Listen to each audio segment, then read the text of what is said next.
हुआ ही। इसमें कोई आश्चर्य की बात नहीं है। मोह किसको नहीं होता है, किसको नहीं हुआ है। श्री गरुड़ जी उच्च कोटि के महान भागवत हैं, महान ज्ञानी हैं। भगवान विष्णु की नित्य सेवा में रहने वाले हैं। इसलिए श्री काकभूषुंडी जी उन उच्च श्रेणी में रहने वाले भक्तों का, महापुरुषों का नाम ले रहे हैं, जैसे कि देवर्षि नारद जी, भगवान शंकर, भगवान ब्रह्मा तथा श्री सनकादिक जी। इसके बाद कहा कि और भी जो आत्म तत्व के कहने सुनने समझने वाले आत्मवादी मुनि श्रेष्ठ लोग हैं, उनमें से मोहन अंध किन्ह केहि को जग काम नचावन जेहि। मोहन अंध किन्ह केहि केहि माने किसे किसे, किनको किनको मोह ने अंधा नहीं किया। को जग काम नचावन जेहि, जग में कौन ऐसे हैं जेहि जिन्हें काम ने न नचाया हो।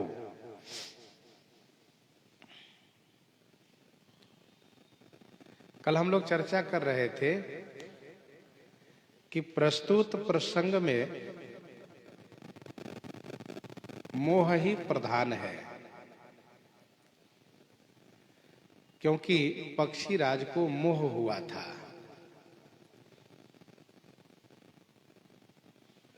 इसीलिए श्री काकभूषुंडी जी मोह का नाम पहले ले रहे हैं।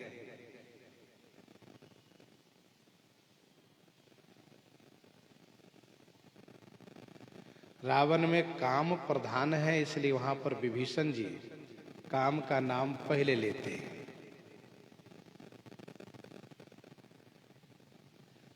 देवर्षि नारद जी श्री रघुनाथ जी से पंपा सरोवर पर जब यह पूछते हैं कि आपकी माया से विमोहित होने पर मैंने जब विवाह करना चाहा तो आपने विवाह क्यों नहीं करने दिया। तो प्रसंग वहां काम का है, इसीलिए श्री राम जी काम को पहले स्थान देते हैं। जनहि मोर बल निज बल ताहि, दोहु कह काम क्रोध रिपु आई। मोह, मोह वह है जो समस्त मानसिक कष्ट के मूल है, मानसिक पीड़ा के मूल है। मन में जितनी प्रकार की पीड़ाएं होती है उन सब का मूल में मोह है। मोह सकल व्याधिन कर मूला, तिन्हते पुनि उपजहि बहु सूला। मोह का मतलब अज्ञानता।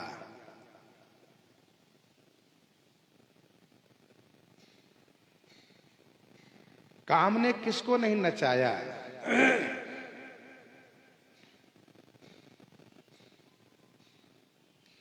नारी विवश नर सकल गोसाई, नाचहि नट मर कटकी नाई। मोह ने सबको अंधा बना दिया।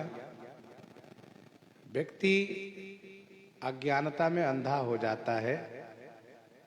ज्ञान के अभाव में किसी वस्तु व किसी व्यक्ति पर इस प्रकार से आसक्त हो जाता है, इतना प्रेम कर बैठता है कि उसके लिए वह रोता रहता है।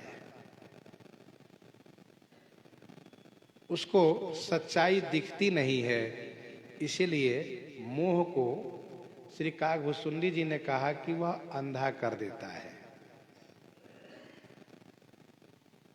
वास्तविकता को देखने नहीं देता है मोह, सत्य को नहीं देखने देता है और काम नचाता है।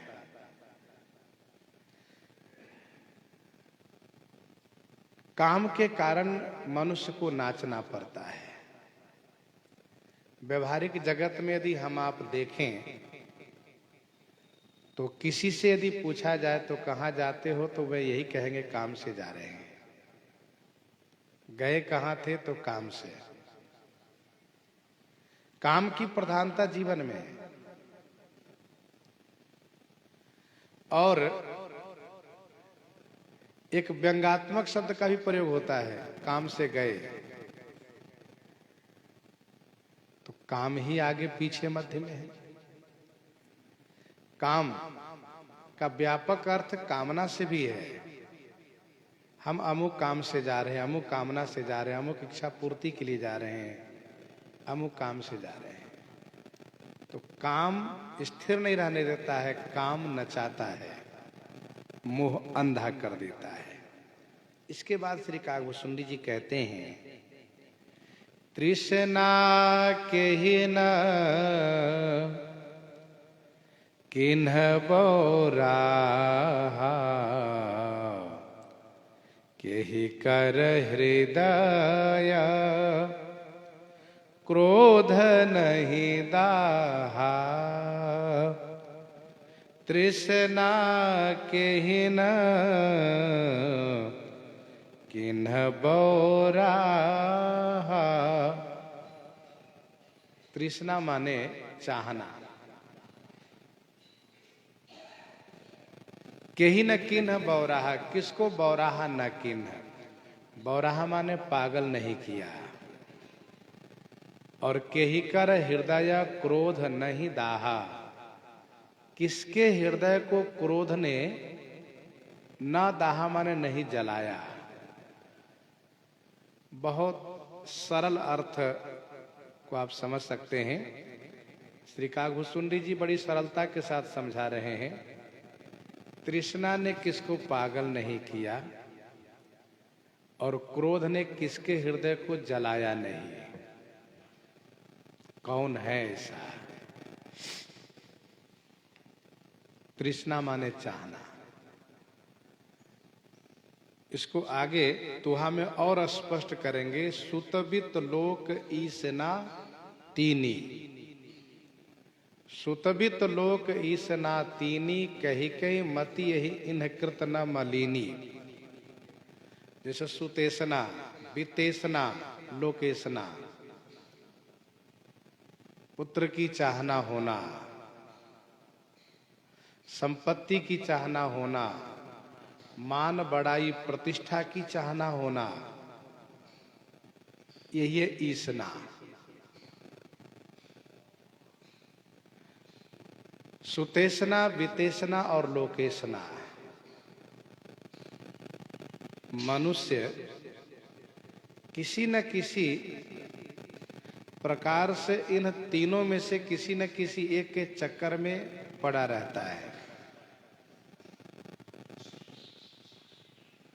सुतेसना से यदि मुक्त हो गया है तो वितेसना उनके अंदर प्रबल है। अच्छा, मान लिया कि कुछ ऐसे लोग भी हैं जो सुतेसना और वितेसना दोनों से मुक्त हो गए हैं। उनको पुत्र भी नहीं चाहिए, धन भी नहीं चाहिए, तो उनके अंदर लोकेसना प्रबल हो गई है। लोकेसना अर्थात प्रतिष्ठा। धन नहीं चाहिए, परिवार नहीं चाहिए, लेकिन मान बड़ाई चाहिए। लोगों को ये लगना चाहिए, लोगों को लगना चाहिए कि हाँ, इन्होंने परित्याग किया है, ये त्यागी हैं। और वाहवाही होनी चाहिए, बड़ाई होनी चाहिए। तो श्री काकभूषुंडी जी कहते हैं चाहना। एक बात ध्यान दीजिएगा, चाहना वह अवस्था है जिसमें मनुष्य पागल हो जाता है। और चाहना का अंत कभी नहीं होता। श्री भर्तहरि जी महाराज ने लिखा, तृष्णा न जीर्णा वयमेव जीर्णा। मैं जीर्ण हो गया, मैं वृद्ध हो गया, लेकिन मेरी तृष्णा जीर्ण नहीं हुई। तृष्णा न जीर्णा वयमेव जीर्णा।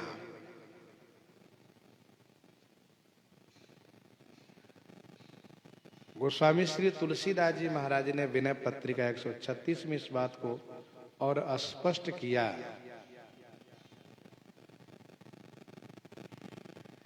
हम इस प्रकार से अवस्था को प्राप्त कर गए हैं कि हम परिवार के लिए भी प्रिय नहीं हैं, परिवार से भी उपेक्षित हैं। अवस्था कौन है? कहा जड़ा अवस्था है। सो प्रगट तन जर जर जरा बस, व्याधि शूल सतावई, सिर कंप इंद्रिय शक्ति हत, बचन काहू न भावई।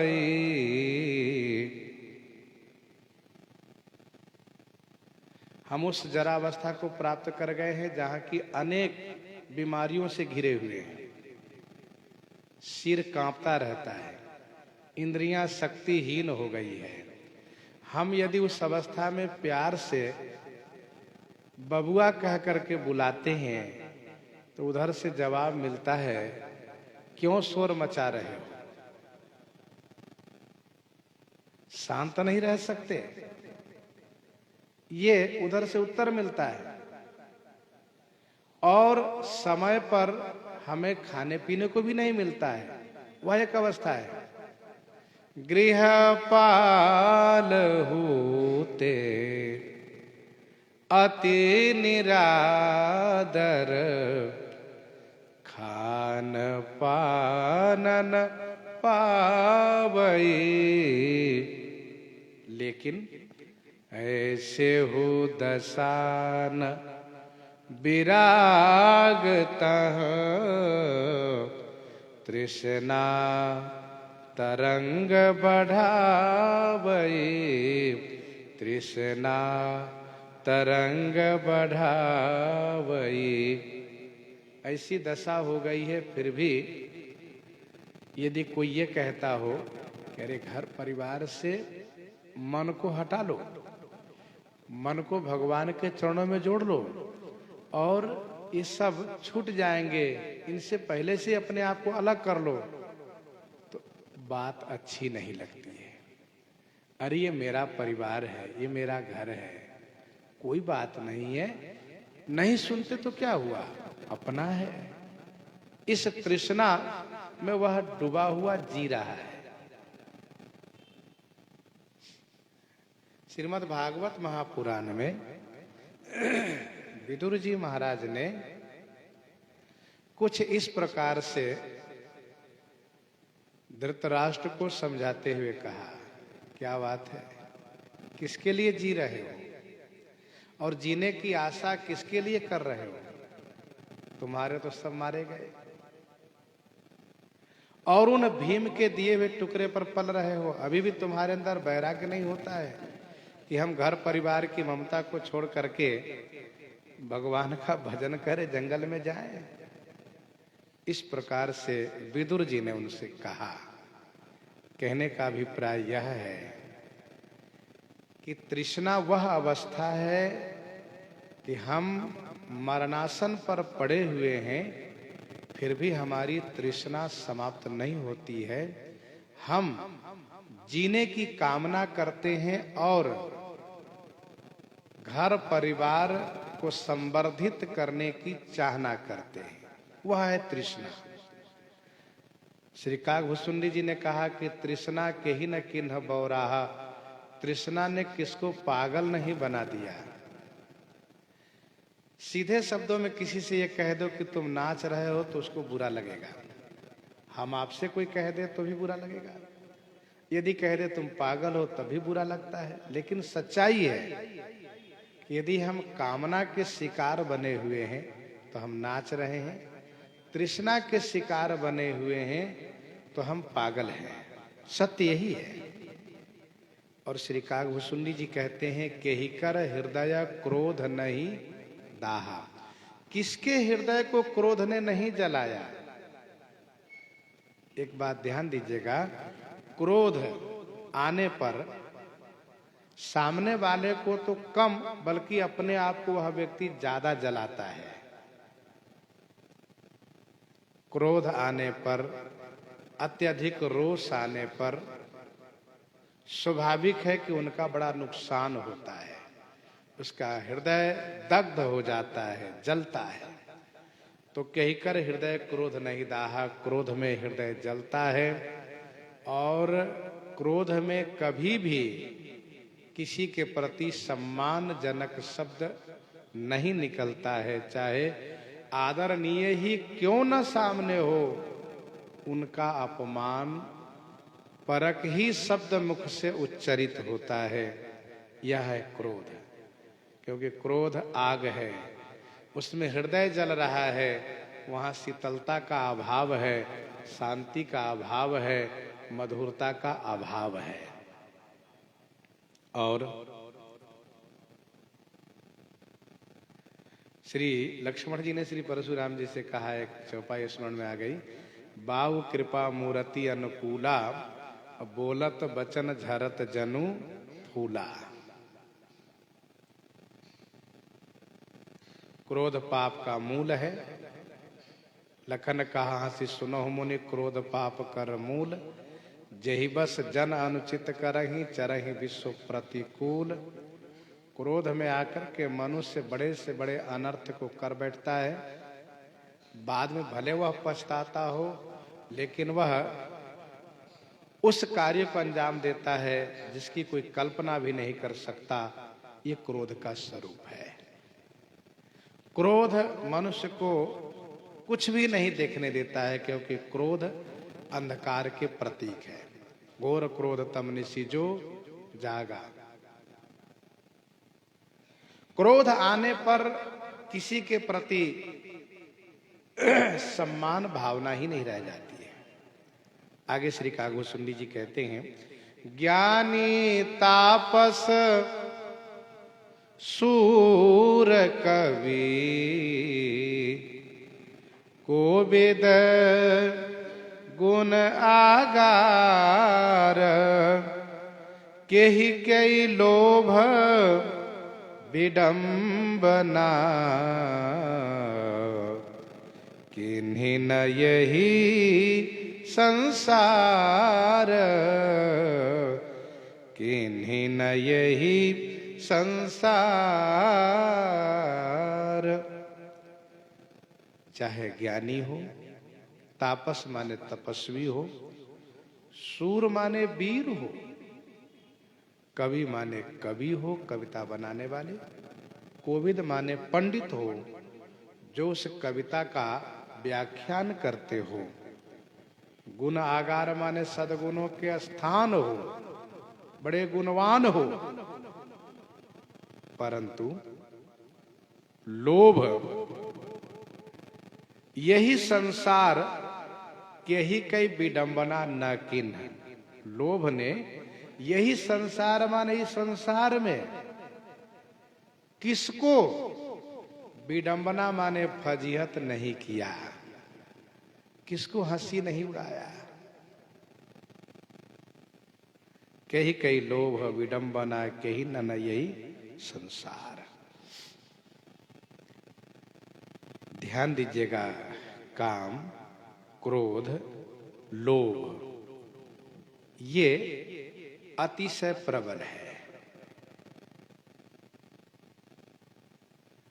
और एक न एक दिन बड़े बड़े संयमित जीवन जीने वाले, बहुत सावधानी पूर्वक रहने वाले, जिनका कि जगत में नाम है कि इनमें लोभ नहीं है, क्रोध नहीं है, काम नहीं है, लेकिन एक समय वह आता है कि उनमें भी वह दोष पाया जाता है।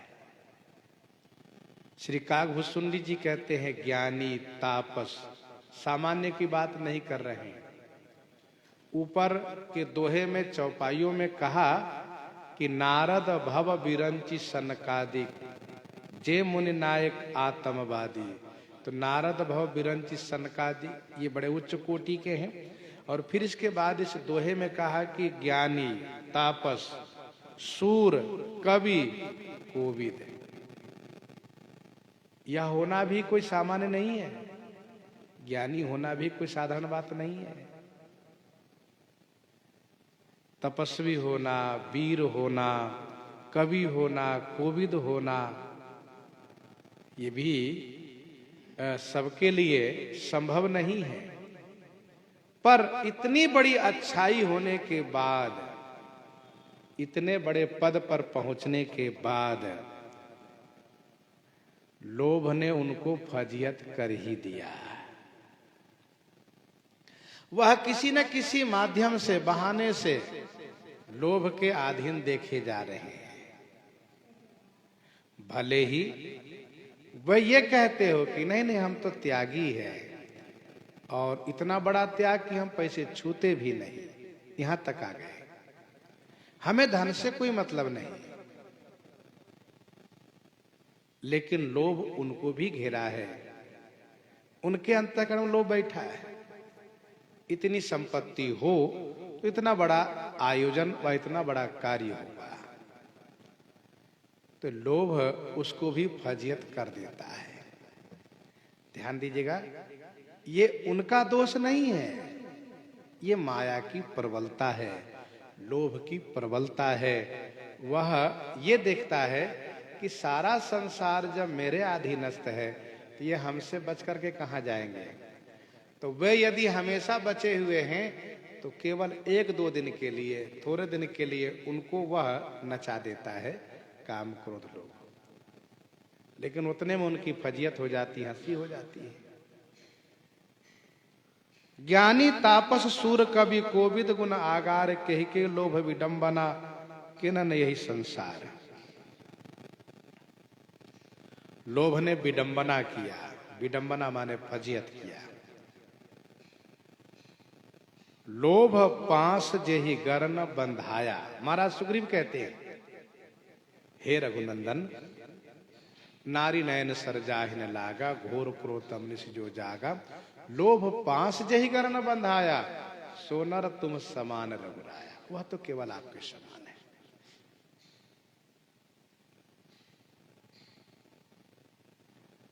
लोभ में बड़ा दोष है। गोस्वामी जी ने तो यहां तक कहा कि कौड़ी लागी लोभ बस करहि विप्र गुरु घात।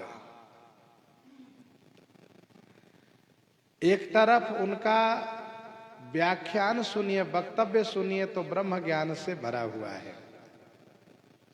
ब्रह्म ज्ञान का मतलब संसार नश्वर है, झूठा है।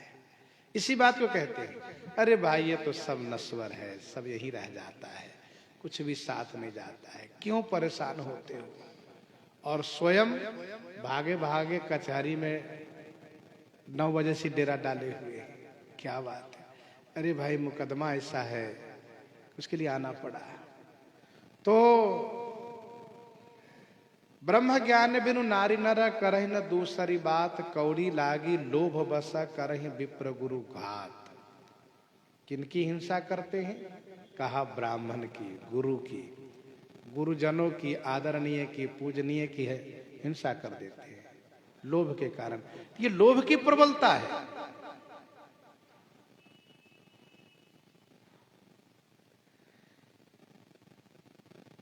लोभ मनुष्यों को बानर बना करके नचा रहा है, आशा रूपी डोरी को गले में डाल करके नचाता रहता है। विनय पत्रिका 158 में गोस्वामी जी ने लिखा, लोभ मन ही नचाव कपि ज्यो गड़े आशा डारी। लोभ मन ही नचाव, कपि जो गड़े आशा डोरी। तो आशा रूपी डोरी अर्थात आशा, आशा लगी है वहां जाएंगे तो वहां इस प्रकार से हमें धन मिलेगा, उनसे मिलेंगे तो वे देंगे, ये आशा है।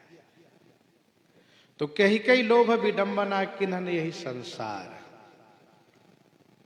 गुण सागर नागर नर जोई, अलप लोभ भल कहई न कोई। श्री काकभूषुंडी जी कहते हैं कही कई लोभ विडंबना किन्हन यही संसार, इस संसार में लोभ ने किसको विडंबना नहीं किया, फजीहत नहीं किया, अर्थात सबको किया। मन में एक बात आती है, तो क्या इस प्रकार से जो इस यहाँ वर्णन किया जा रहा है कोई बचा ही नहीं होगा? तो इसका समाधान भी मानव जी में मिलता है। जे राखे रघुवीर ते उबरे ते काल मह।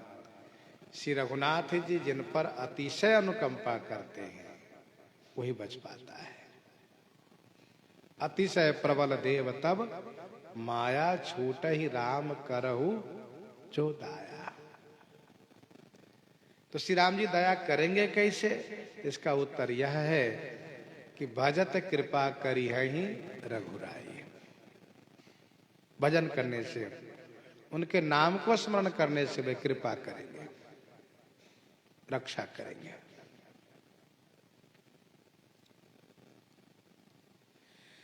श्रीमद बक्रन कीन के ही प्रभुता बधिरन काहि, मृगलोचनी को मृगलोचनी के नयन सर को असलागन जाहि। श्रीमद बक्रन कीन के ही। श्रीमद, श्रीमद माने धन का मद। किसको वक्र नहीं किया? वक्र माने टेढ़ा। प्रभुता बधिर न काहि, और प्रभुता ने किसको बहिरा नहीं बनाया है।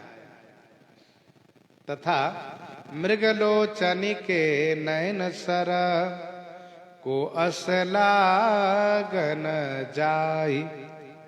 मृगलोचनी माने मृग नयनी के नयन सर माने नेत्रबान, कटाक्ष। जाहि न लाग अस को, जिसको न लगा हो ऐसा कौन है? अर्थात कोई भी तो नहीं। श्रीमद बक्रन किन्ह के ही। श्री काकभूषुंडी जी कहते हैं, हे पक्षीराज, ये माया की प्रबलता है, इनसे कोई बच नहीं पाता है। एक न एक दिन बहुत सावधानी पूर्वक रहने वाले भी चक्कर में पड़ जाते हैं, परंतु यदि भगवान के हैं वे तो भगवान उनको बचा लेते हैं, उनकी रक्षा कर लेते हैं। ये तो बाकी तो इस धारा में सब बही रहे हैं, सब बहे जा रहे हैं। श्रीमद बक्रन कीन के, श्री का मद होता है, श्री माने धन, संपत्ति का मद होता है, मद माने घमंड होता है। ना वो सीधा चलने देता है, न सीधा सरल बोलने देता है। श्री का मद, धन का मद सीधे चलने नहीं देता है, वह टेढ़े होकर चलेगा जरूर, दिखाने के लिए कि हम धनवान हैं। उसकी चाल में यह दिखता है कि यह श्री के मद से मदांध है। मद मदिरा को कहते हैं। जिस प्रकार से मदिरा पीने वाला न सही बोलता है न सही चलता है, वैसे ही धन का मद जिसको हो जाता है, ऐसा व्यक्ति न ठीक से चलता है न ठीक से बोलता है। श्रीमद बक्रन कीन के ही। वह टेढ़ी चाल चलता है, अभिमान में भरा रहता है, और यदि कोई उनसे विनम्रता पूर्वक बोले तब भी वह भौहें टेढ़ी करके देखता है और टेढ़ी बानी बोलता है। कोई विनम्र भी हो रहा हो तो उसकी उपहास उड़ाता है। देखो देखो हाथ जोड़ रहा है। ऐसा क्यों? ऐसा इसलिए कि उसको श्री का मद है, धन का मद है, मदांध है। उसको ये नहीं पता कि यह नशा बहुत दिन रहेगी नहीं, नशा उतर जाएगी। न जाने कौन ऐसे कारण बनेंगे कि सारी नशा समाप्त हो जाएगी धन की, लेकिन फिर भी जब तक है तो वह मदांध है।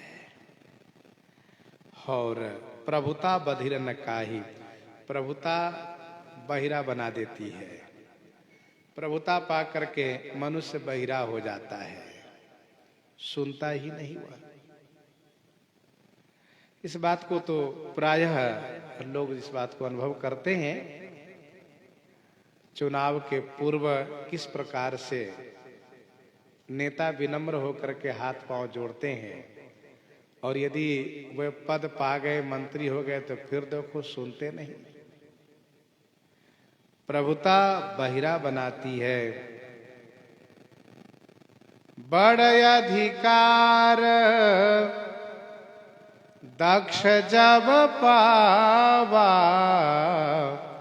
अति अभिमान हृदय तब आवा। मानसकार को कहना पड़ा कि नहीं को अस जनमा जग माही, प्रभुता पाई जाहि मद नाही। ऐसा कोई संसार में पैदा ही नहीं हुआ जो प्रभुता को पा करके और वह अभिमानी न हुआ हो।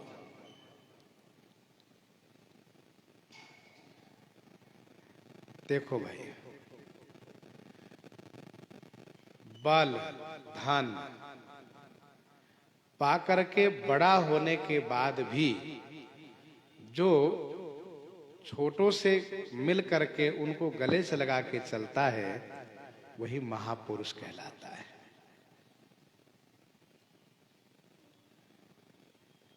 तो श्रीमद वक्र न कीन के ही, प्रभुता बधिर न काही। किसको बहिरा नहीं बनाया? मृग लोचनी के नयन सर को अस लाग न जाए।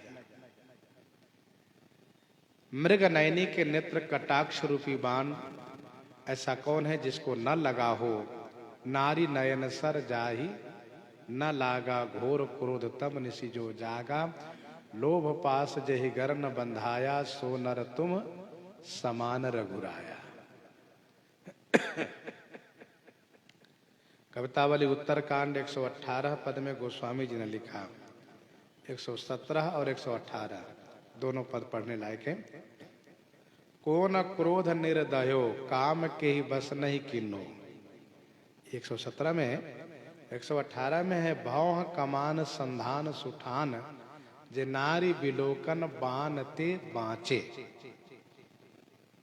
यह स्पष्ट वहां कहा है। तो वहां पर गोस्वामी जी ने यही कहा है कि जो रघुवीर के सच्चे भक्त हैं, रघुवीर के सच्चे दास से वही बच पाते हैं। और आगे गोस्वामी जी कहते हैं, गुण कृत सन्य पात नहीं के ही, गुण कृत सन्य पात नहीं के ही। को जग को न मान मद, तजेउ निबेही। गुण कृत सन्य पात नहीं के ही, को न मान मद तजेउ निबेही। गुणकृत सन्य पात नहीं के ही, को न मान मद तजेउ निबेही। गुणकृत माने गुण का किया हुआ, गुणकृत माने गुण का किया हुआ। सन्यपात के ही नहीं, किसको नहीं हुआ, अर्थात सबको हुआ। मान मद को न निबेही तजेव। मान मद ने, को माने किसी को भी, निबेही न तजेव, निबेही तजेव। मान माने अभिमान और मद माने घमंड। यही न माने किसी को ने, किसी को भी निबेही तजेव। निबेही का अर्थ यह है पीड़ा रहित।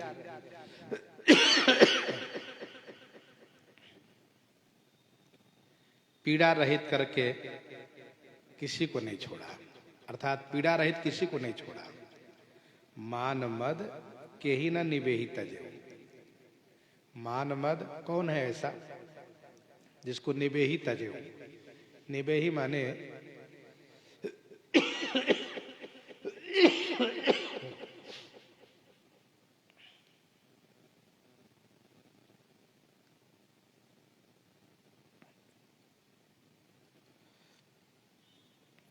बेही का अर्थ होता है छेद, तो निबेही माने बिना छेद के, बिना पीड़ा के, बिना क्लेश के छोड़ दिया। दूसरा अर्थ इसका यह है मान मद तजी को न निबेही। मान मद को छोड़ करके किसी का निर्वाह नहीं हुआ। मान मद को छोड़कर कोई नहीं निभा। जिसके जीवन में अभिमान हुआ ही न हो, घमंड हुआ ही न हो। अच्छा, निबेही माने पीड़ा रहित इसलिए अर्थ किया गया क्योंकि अभिमान से पीड़ा होती है। संस्कृति मूल शूल प्रद नाना, संस्कृति मूल शूल प्रद नाना, सकल शोकदायक अभिमाना। इसीलिए अर्थ ये किया गया है कि को न मान मद तजेव निबेही।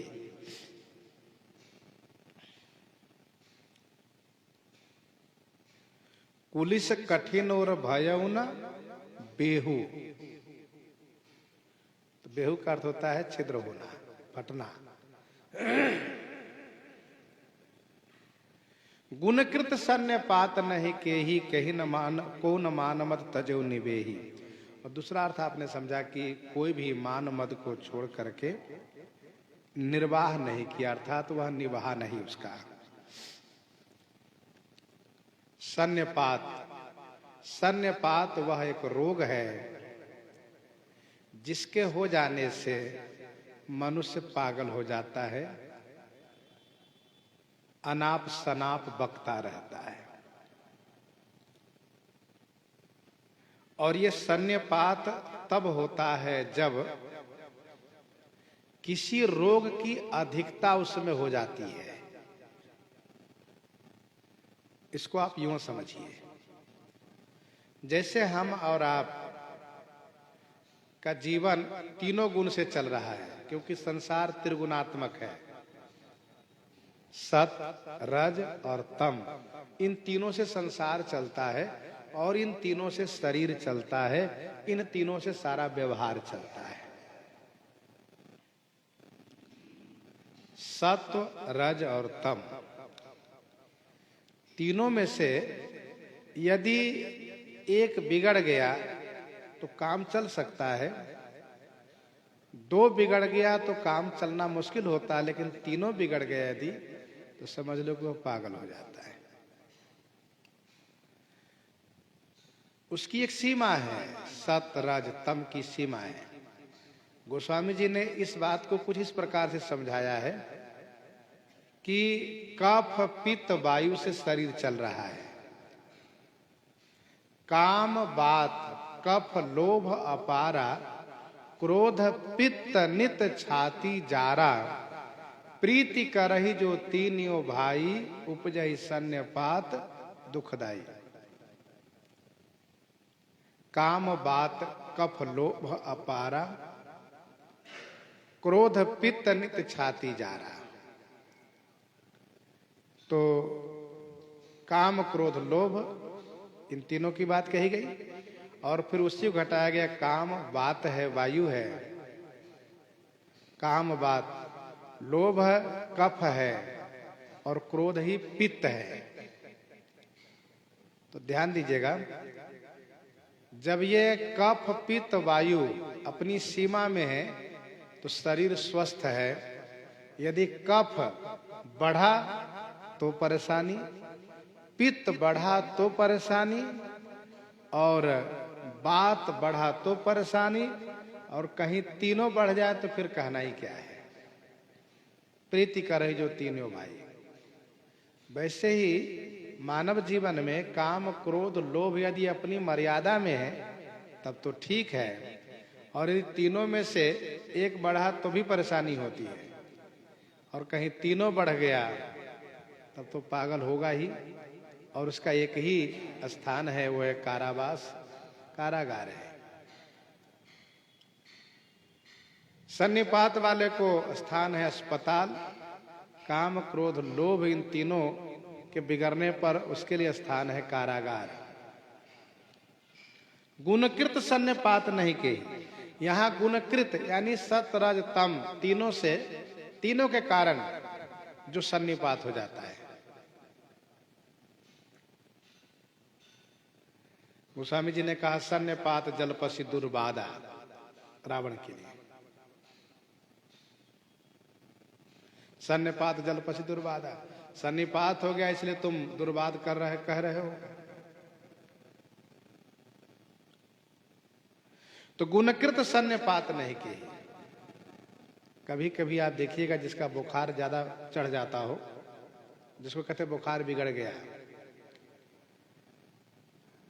बुखार ज्यादा हो जाता हो तो वो बड़बड़ाने लगता है, ऐसी बातें करता है कि सुनकर आश्चर्य होता है।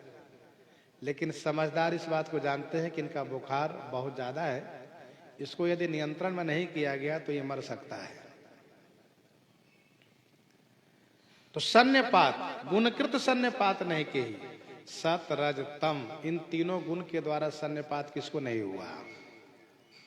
सबको होता है। कम से कम सतोगुण ठीक बना रहे तो रजोगुण तमोगुण के बिगड़ने से भी काम चल सकता है। और कौन मान मद तजव निवेही, आपने अभी सुना कि मान मद को छोड़ करके किसका निर्वाह हुआ। दूसरे अर्थ, पहला अर्थ यह था कि कौन मान मद तजव निवेही, मान मद कौन निवेही तजव, मान मद किसी को भी निवेही अर्थात पीड़ा रहित नहीं छोड़ा। आगे पढ़िए। जोबन ज्वर के ही नहीं बल कावा, ममता के ही कर जसन नसावा, ममता के ही कर जसन नसावा। जोबन ज्वर के ही नहीं बल कावा। जौवन रूपी ज्वर, जवानी रूपी बुखार किसको नहीं बलकावा। बलकावा माने उमगाना, बलकावा माने उमगाना, उत्तेजित करना। और ममता के ही कर जसन नसावा, ममता किसके जस को नाश नहीं किया। जोबन ज्वर के ही नहीं बलकावा, बहुत प्रसिद्ध लोकोक्ति है, जवानी दीवानी होती है। तो जवानी में मनुष्य को होश कम जोश ज्यादा रहता है, इसलिए वह गलती कर बैठता है। श्री काकभूषुंडी जी कहते हैं जवानी ज्वर है, बुखार है, किसको नहीं उमगाया, किसको नहीं उत्तेजित किया, किसको वह दीवाना नहीं बनाया। ज्वर, यहाँ ज्वर से मलेरिया बुखार समझना चाहिए, जिसमें ठंडी ज्यादा लगती है, जिसको जड़ैया कहते हैं, तेहैया कहते हैं। वह जब बुखार होता है, जिसको जड़ैया कहते हैं, वह बुखार जब आता है ना, तो वह बिस्तर पर कूदता है। चाहे कितना भी कंबल रजाई ओढ़ ले, वह कूदता है। जब तक कि एक दो लोग उसको दबा करके न संभाले, न बैठे उनको, तब तक वह कूदता है। उसी बात को लेकर यहाँ पर कहा कि जौवन ज्वर के ही नहीं बलकावा। जौवन रूपी ज्वर ने किसको बलकाया नहीं, उमगाया नहीं, उत्तेजित नहीं किया। और ममता कहिकर जसन नसावा, ममता किसके जस को नाश नहीं किया।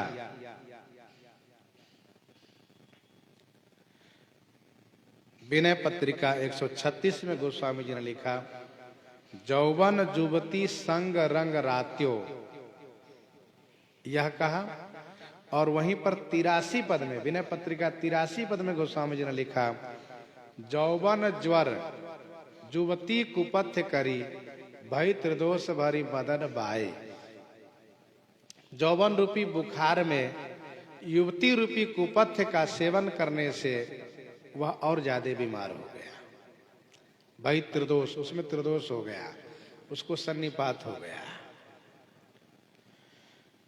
तो श्री काकभूषुंडी जी कहते हैं, जौवन ज्वर बुखार है, वह ज्वर है जो जाड़ा दे करके बुखार आता है, और वह किसको नहीं बलकाया, उत्तेजित किया, उमगाया। और ममता कहिकर जसन नसावा, ममता किसके जस को नाश नहीं किया।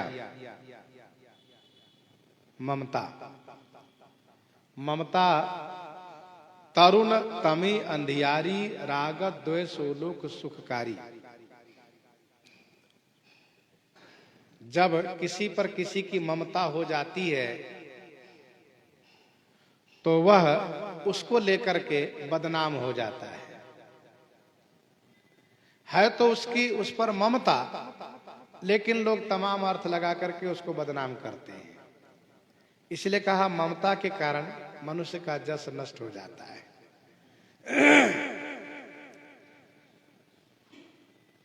ममता तरुण तमी अंधियारी, राग द्वेष उल्लू सुखकारी। ममता अंधेरी रात है, इसमें राग द्वेष रूपी उल्लू सुखी रहता है। हम यदि किसी पर ममता करते हैं तो उसके कारण किसी से द्वेष करते हैं। एक पर राग, दूसरे पर द्वेष होता है। तो ममता से जस का नाश होता है। और मत्सर काहि कलंक न लावा, मत्सर काहि कलंक न लावा, काहि न शोक समीर डोलावा, काहि न शोक समीर डोलावा, मच्छर काहि कलंक न लावा। मत्सर, इसको मच्छर भी कहते हैं। मत्सर का अर्थ होता है डाह, ईर्ष्या होना, डाह होना, दूसरों के उत्कर्ष को ना देख सकना।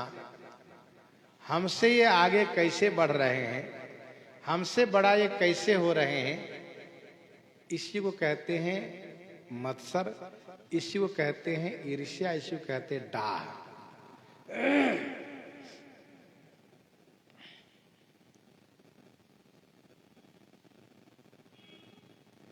असहनता या ईर्ष्या, इसको कहते हैं। काहि कलंक न लावा, किसको कलंकित नहीं किया। लोग कहते हैं, क्यों तुम परेशान हो, क्यों जल रहे हो। अरे उसका उत्कर्ष उसके भाग्य से हो रहा है, वो अपने भाग्य से आगे बढ़ रहा है, तुम क्यों परेशान हो। तो वह कलंकित हो जाता है। लोग कहते देखो हमारी वृद्धि से, हमारी उत्कर्ष से ये बहुत परेशान रहते, इनको भारी जलन है, इससे वो कलंकित होता है। काहे न शोक समीर डोलावा, शोक रूपी समीर माने पवन, किसको नहीं हिलाता है? शोक रूपी पवन किसको नहीं हिला देता? सबको हिला देता है। शोक यदि हो जाए तो मनुष्य हिल जाता है, चाहे जितना मजबूत वृक्ष हो, लेकिन पवन उसको हिला देता है। वैसे ही कोई चाहे कितना बड़ा धीर वीर क्यों न हो, शोक उसे कमजोर कर देता है, डुला देता है, हिला देता है। श्री राम जी के वनगमन होने पर अयोध्या वासियों का शोक, किशोरी जी के विदाई होने पर मिथिला वासियों का शोक,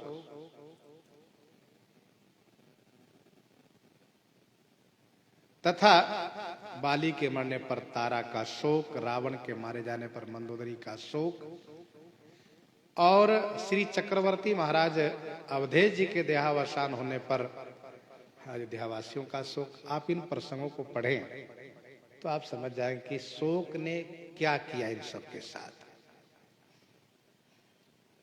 शोक विकल दो राज समाजा, रहा न ज्ञान न धीरज लाजा। शोक में न ज्ञान रहता है, न धैर्य रहता है, न लज्जा रहती है। चिंता सांपिनी को नहीं खाया, को जग जाही न व्यापे माया। चिंता सांपिनी को नहीं खाया, को जग जाही न व्यापी माया। चिंता रूपी सांपिनी माने नागिन ने किसको नहीं खाया?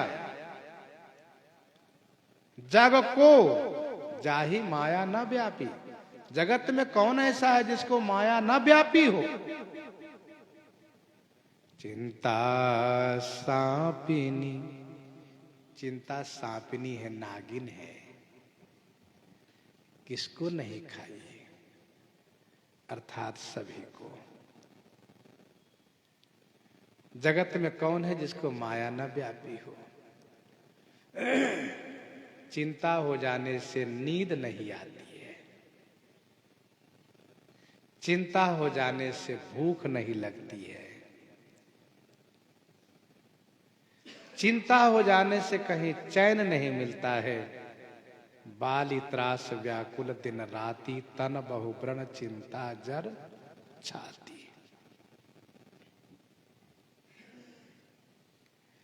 चिंता और चिता शब्द में केवल एक बिंदी का अंतर है। चिंता और चिता शब्द में केवल एक बिंदी का अंतर है, और वह बिंदी का जो अंतर है वह भी विशेष अंतर को दर्शाता है। पढ़ने में तो चिंता चिता समाख्याता, चिंता और चिता बराबर लगता है, कोई ज्यादा अंतर नहीं, कि बिंदी का अंतर है। चिंता चिता समाख्याता, किंतु चिंता गरीयसी। क्यों? चिंता भारी क्यों है? क्योंकि कहा कि चिता एक बार जलाती है और चिंता तो रोज जलाती रहती है। चिता दहती निर्जीवम, चिता दहती निर्जीवम, सजीवो दहयते नया। किंतु चिंता तो रोज जलाती रहती है। जिसको बहुत चिंता हो जाती हो वही विक्षिप्त होने लगता है, फिर उसको नींद की गोली खानी पड़ती है, और उससे भी यदि काम नहीं बना तो फिर वो पागल हो जाता है। चिंता सांपिनी को नहीं खाया। नागिन जिसको खाती है, जिसको डसती है, वो बचता नहीं है। तो चिंता चाप सांपिनी को नहीं खाया। को जग जाहि न व्यापी माया, जगत में कौन ऐसा है जिसको माया न व्यापी हो। कीट मनोरथ दारु शरीरा, जेहि न लाग घुन को असधीरा। कीट मनोरथ दारु शरीरा, जेहि न लाग घुन को असधीरा। मनोरथ कीट है, कीट माने घून, घून रूपी कीट है, और शरीर दारू माने लकड़ी है। अस को धीरा, ऐसा कौन धीर पुरुष है, जेहि न लाग, जिसको मनोरथ रूपी घून शरीर रूपी लकड़ी में न लगा हो। श्री काकभुसुंडी जी माया के परिवार को, माया की प्रबलता को वर्णन कर रहे हैं। प्रसंग को यहीं प्रहृदयांगम करते हुए आइए हम लोग श्रवण करते हैं श्री भक्तमाल जी से।